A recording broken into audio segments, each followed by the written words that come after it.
మేము చెయ్యని 2-3 మాత్రం మీరు చెప్పారు. కానీ మా మేనిఫెస్టోలో 70-80% మేము అమలు చేశాం. మేము ఆసరా పెన్షన్ 1000 ఇస్తామంటే 1000 ఇచ్చాం. రెండోసారి గెలిస్తే 2000 ఇస్తామంటే 2000 ఇచ్చాం. మేము అనేక కార్యక్రమాలు, తాండాలు గ్రామ పంచాయతీలు చేయడం కానీ, ఎస్టీలకు 10% రిజర్వేషన్ కానీ, మిషన్ భగీరథలో త్రాగునీరు కానీ, ఇలా మా మేనిఫెస్టోలో మెజారిటీ 90% మేము అమలు చేశాం. కానీ కాంగ్రెస్ పార్టీ 100 రోజుల్లో చేస్తామన్న దాంట్లో 10% అమలు చేసింది, 90% కాంగ్రెస్ పార్టీ ఎగబెట్టింది.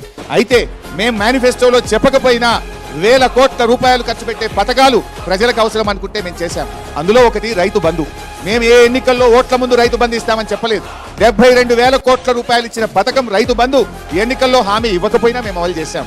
దాదాపు 5,500 కోట్లు ఖర్చు పెట్టిన రైతు బీమా ఎన్నికల్లో హామీ ఇవ్వకపోయినా రైతులకు ప్రజలకు అవసరం అని చెప్పి మేము అమలు చేశాం. కళ్యాణ లక్ష్మి 13,500 కోట్ల రూపాయలు ఖర్చు పెట్టి ఈరోజు దాదాపు రాష్ట్రంలో 13 లక్షల పెళ్లిళ్ళు చేసిన కళ్యాణ లక్ష్మి పథకం ఎన్నికల్లో హామీ ఇవ్వకపోయినా అమలు చేశాం. అలా మేము చెప్పుకుంటూ పోతే అనేక కార్యక్రమాలు, కేసీఆర్ కిట్ కానీ, కేసీఆర్ న్యూట్రిషన్ కిట్ కానీ, ఇలా చాలా కార్యక్రమాలు ఎన్నికల్లో హామీ ఇవ్వకపోయినా చేసిన కార్యక్రమాలు మావి. మీ ఎన్నికల్లో హామీ ఇచ్చి నోటరీలు పంచి బాండ్ పేపర్లు పంచి స్పెసిఫిక్ డేట్ చెప్పి మోసం చేసింది మీది కదా.